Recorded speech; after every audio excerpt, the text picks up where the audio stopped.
Shalom, brothers and sisters. I figured I would try out making some videos on my laptop because maybe it will not cut me off. I like to use my ring light, but I'm gonna try doing one video on here. I've done one on here before, but I don't know if it'll have the black lines on the sides, which I don't like, and I don't think my viewers like either, but you can let me know in the comments. Please like, subscribe, and share to build up the body of Mashiach. And Philippines here to do the video with us. Yeah. I'm going to start off where we left off, which is Passover Observance in the book Fossilized Customs. Yahusha said, "I have eagerly desired to eat this Passover with you before I suffer."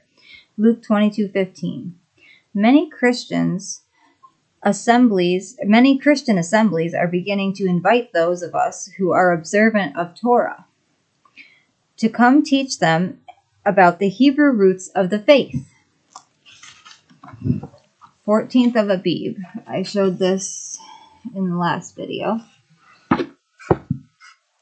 The Last Supper was not a mass, but a very familiar annual observance on the 14th of the month. Exodus 12. It is called Pesach, aka Passover.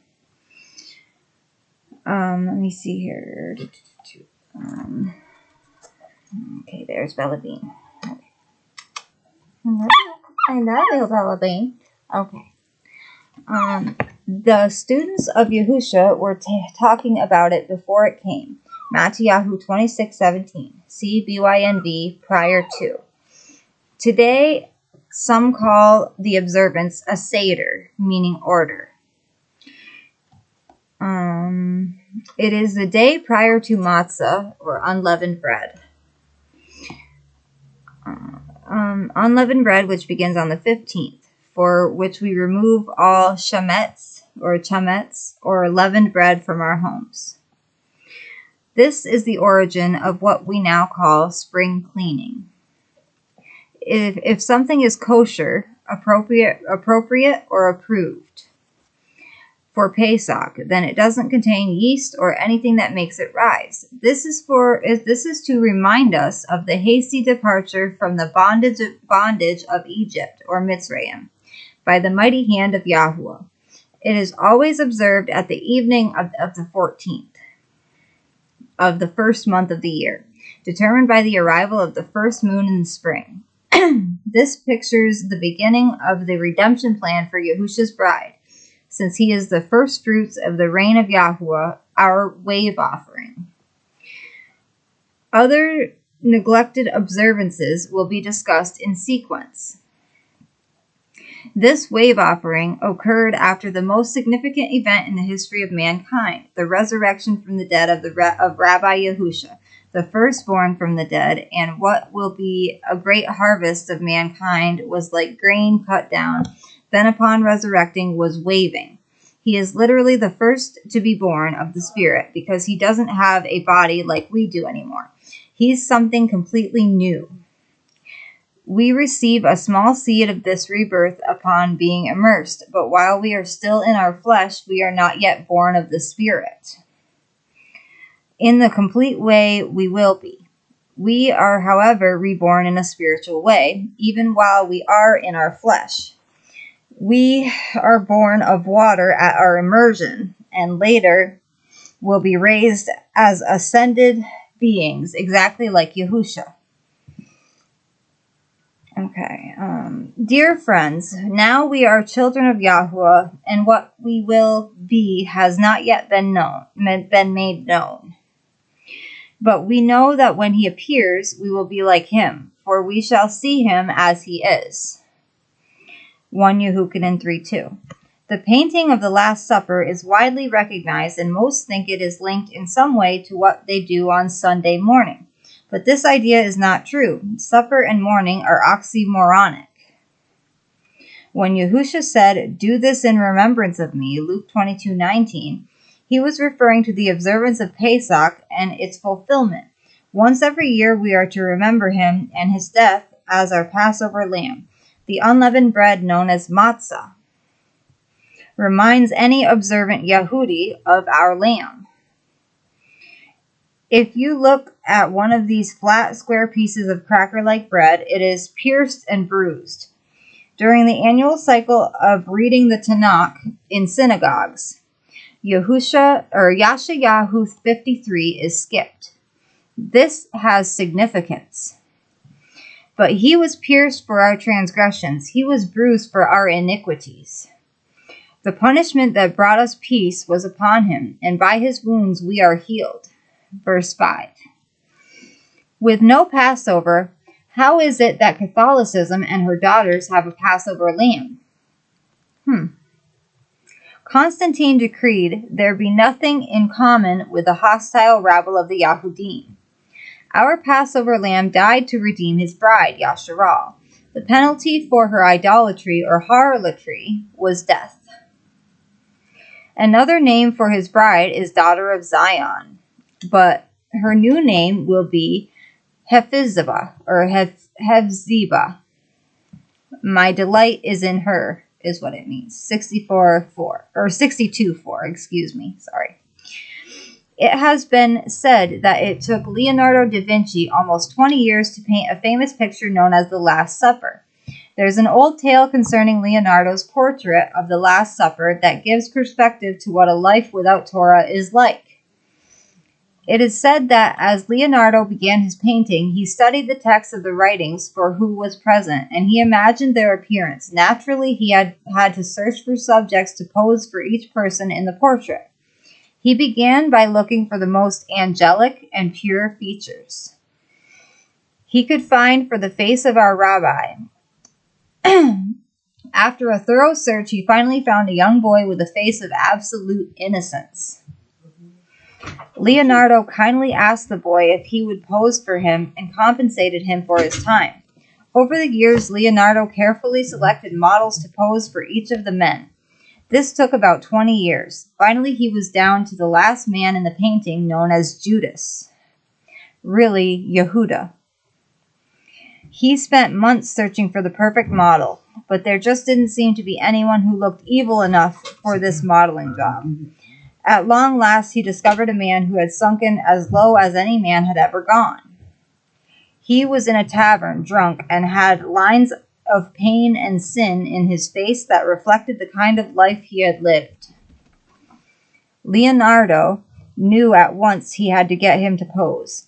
Offering the man compensation, Leonardo had him pose for the most famous betrayer in the world. As Leonardo busily arranged his model and was mixing his paints, the man spoke to him, saying, "You know me." Leonardo was sure he had never been around anyone who was like this man, and replied, "Oh no, I'm sure you're mistaken. I've never laid eyes on you." The man, sure of himself, replied, saying, "Oh yes, sir, it was me, when I was very young, who posed for this portrait. I was the first," you said. Hearing this, Leonardo put his hands to his face and wept over the young boy he had crossed paths with so long ago. Each of us engage with others who need something from us. We either help them, ignore them, or push them down lower. Lou worked in a retail store for 35 years, which had a wide mixture of people coming into it. Most everyone visiting was searching for something to embrace or fulfill a need or emptiness within them. With your daily contacts, neighbors, co-workers, clients, etc., there are many who are looking for guidance which you can inspire them with. One of my missions in life is to dispel error and replace it with truth. Concerning this Passover Seder known as the Last Supper, there was a medieval superstition that arose based on error. Most have become convinced or hypnotized into the thinking that Yahusha was executed on a Friday, the day of preparation for the weekly Shabbat, and resurrected at sunrise on Sunday. This is not anything like what the memoirs reveal to us. This is just a traditional misinterpretation propagated by Rome. In fact, there is no phrase Last Supper in the writings, but only this Passover. which Yahusha said he had looked forward to observing before he suffered. And he had observed in every year of his life. He also said he would observe it again, drinking again the fruit of the vine in his Father's kingdom or reign. The only sign, like tongues, a sign for unbelievers, 1 Corinthians 14:22. To prove that Yahusha is the Mashiach was the sign of Yunah, as Yunah was 3 days and 3 nights in the belly of the fish. So Yahusha was 3 days and 3 nights in the tomb. The year Yahusha was executed, he observed a memorial of his death on what pagans today would call a Tuesday evening at twilight. Later that night he was arrested, and by the 3rd hour of the next day, our 9 a.m., Yahusha was being pierced. At the 6th hour, our noon, darkness fell on the land until the 9th hour. With a loud cry, Yahusha breathed his last, and the 60-foot-high curtain of the temple was ripped from top to bottom, as a man tears his robes in grief. Friday the 13th. Preparation Day is a term for every 6th day of the week. It is also used to refer to any day prior to an annual appointed time. 6 of the 7 annual appointments are movable, one of which is the first day of matzah or unleavened bread. Obviously, there are not 3 days and 3 nights between Friday night at sunset and Sunday morning. Shaitan's spin doctors twisted it for us so that a Sunday morning supper they instituted would justify the old pagan day of the sun. Pagans assembled to worship the sun in the morning on the first day of the week because the entire Christian world has been programmed to believe the day of Yahusha's resurrection is permanently affiliated with the first day of the week. They do not observe Passover. Shaitan, or Satan, bruised the heel of Yahusha. Shh, Roscoe, get down, now! The myth that Yahusha died on a Friday and not the preparation day for the high Shabbat of Matzah, Yehukanan 1931, is part of the superstition of Friday the 13th. The 13th represents the fact that there were 13 men present at the meal the previous evening, the Last Supper, or Passover. The 13th day of each Roman month has no connection with the real moon, nor the number of men present at the meal. Not only that, but what day the resurrection occurred has nothing to do with what day is the Shabbat, our day of rest. It's hard to understand how such obvious smoke and mirrors mask so much of the truth and could be propagated by so many scholars over so many centuries. Shaitan, or Satan, successfully blinded the eyes of populations with his teachers. You think you can help Daddy find the dude's brindle he's lost for a day and a half? Oh, no. Yeah, purebred box of brindle. Oh, no. The guy who let me use the jack. Day and a half has been gone. Oh, my goodness. Okay. So my husband has to help. He helps people all the time whenever he can. Bless his heart. Praise you. Shaitan successfully blinded the eyes of populations with his teachers and desolated the correct pattern of observances. The head, Shaitan, of his fiendish scheme controlled Constantine I and the office of the papacy because he rules this world. Christianity's pagan trick, or apostasy. It's the same old trick as in the garden. We don't have to obey. We do have to obey the commandments and the Torah. It's the law. The false message is woven into their minds by the merchants who masquerade as messengers of righteousness. The secret of the renewed covenant, Mashiach in you, is not a reality but a religious idea for them. Here's how they usually teach it. You don't have to obey. Your sinning is atoned for. Besides, no one can possibly obey the commandments perfectly. I know that's a lie. I can obey the commandments perfectly. JSUS obeyed them for us, and died to atone for all our sins, past, present, and future. You cannot out-sin the grace of God. When the Father looks at us, he only sees the righteousness of his Son. Believing this gospel message makes a person grateful to their JSUS, and they think they will show him how grateful they are by going to church or the circus every Sunday. This is a false, counterfeit, and highly incomplete message, and they don't know the true Mashiach. The being that sins will die. Ezekiel 18. The renewed covenant is having Mashiach in us, allowing us to love and agree with the Torah.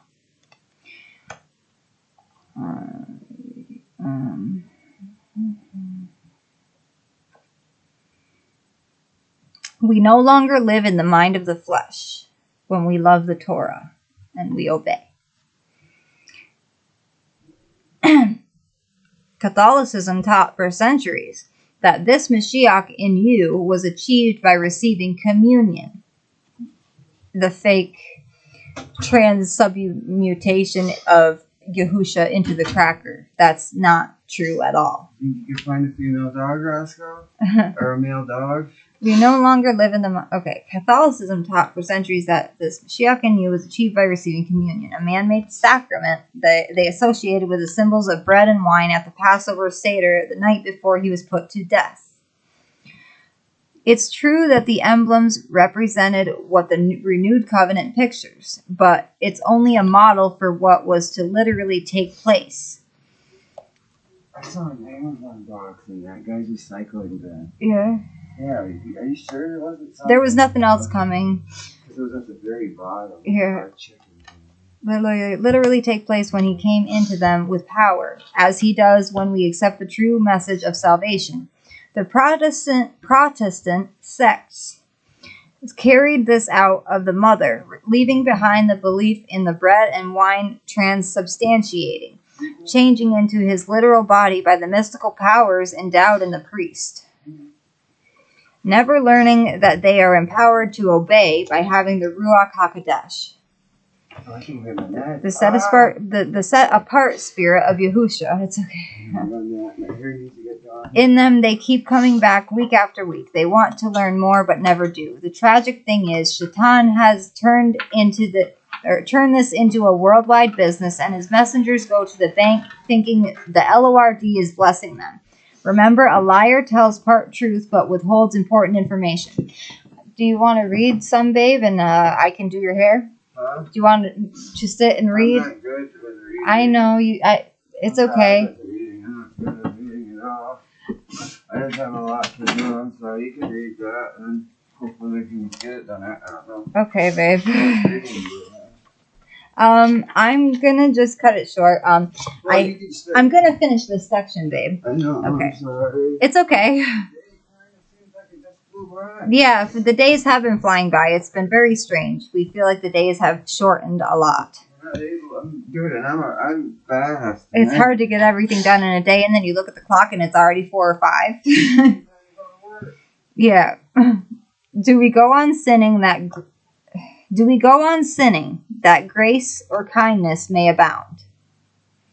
Shall we go on sinning so that chesed may increase? By no means. We died to sin at our immersion. How can we live in it any longer? Romans 6:1-2. Shall we sin, break, and ignore commandments because we are not under law but under chesed? By no means. Don't you know that when you offer yourselves to someone to obey him as slaves, you are slaves to the one whom you obey? Whether you are slaves to sin, which leads to death, or to obedience, which leads to righteousness or everlasting life. Verse 15 and 16. Reading Romans 6, 7, and 8, you will see that Paul is looking at the Torah from 2 perspectives, the mind of the flesh and the mind controlled by the Spirit. Since the Torah is spiritual, our inner being must be controlled by the Spirit of Yahusha in order to live by it. Paul says, for in my inner being, I delight in Yahuwah's Torah, Romans 7:22. He also makes it clear that without the Spirit to change us, we are doomed. For if you live according to the sinful nature, you will die. Romans 8:13. Catholicism's dogma. Apostolic succession is really more like apostatic succession. And this is the illustration or the picture that was used for this. And if you have Fossilized Customs, I'm on page 153.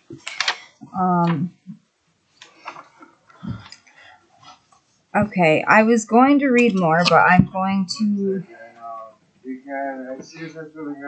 Okay. I will be reading, uncovering the nakedness, the balls or testicles, tinsel the semen, and ribbons which show what the hymen. That's what they all mean. And these are the depictions of those. Bill, you gotta wait. The pillars of jealousy. The Asherah and the maypole with the wreath. The wreath is the woman's nether region after giving birth. Sun pillars. High places are images pagans interpreted as sexual objects. Yahuwah specifically orders us not to erect pillars anywhere. He'll topple them soon and destroy them. Pillars of jealousy. Ezekiel saw paganism mixing into the worship of Yahuwah. Then he said to me, Son of man, look toward the north. So I looked, and in the entrance north of the gate of the altar, I saw this pillar of jealousy. Ezekiel 8:5. High places relate to the image erected by Nebuchadnezzar and to the Tower of Babel. They are ziggurats, obelisks, pyramids, poles, pagodas, spires, stupas, steeples, and an array of sky-pointing structures. We don't find a steeple used in the worship of Yahuwah. All pagan temples utilized a tower, usually with bells or gongs, to summon their sun worshippers.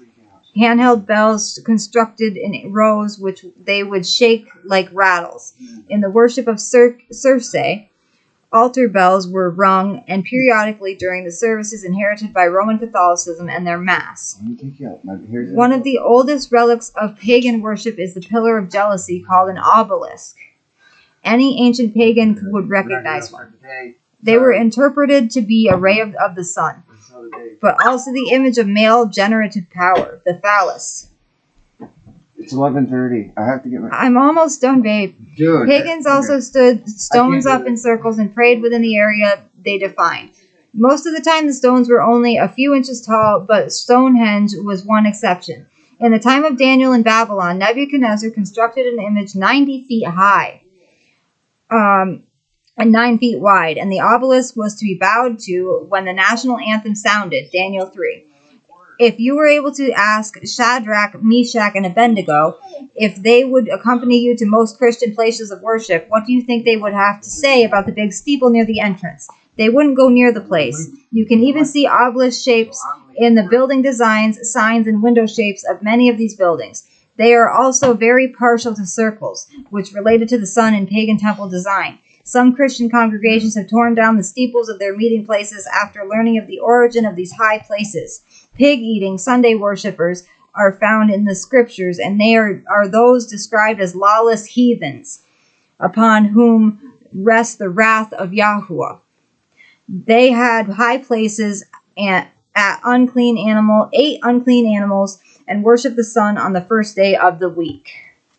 Next time I will be reading Church or Circus, Master of the Shabbat, Binding Ourselves to Yahuwah, Jerusalem Council Concerning Gentiles, and the Dragon Recognizes Shabbat Keepers by Obedience, and How to Begin and Become a Yasharelite, and the 10 Minas I will be reading next time. I hope all of you have a blessed day. And I don't know how to edit videos. I apologize. And I will come back on later and read another section for you guys. I love you all. Shalom, brothers and sisters, and have a blessed day.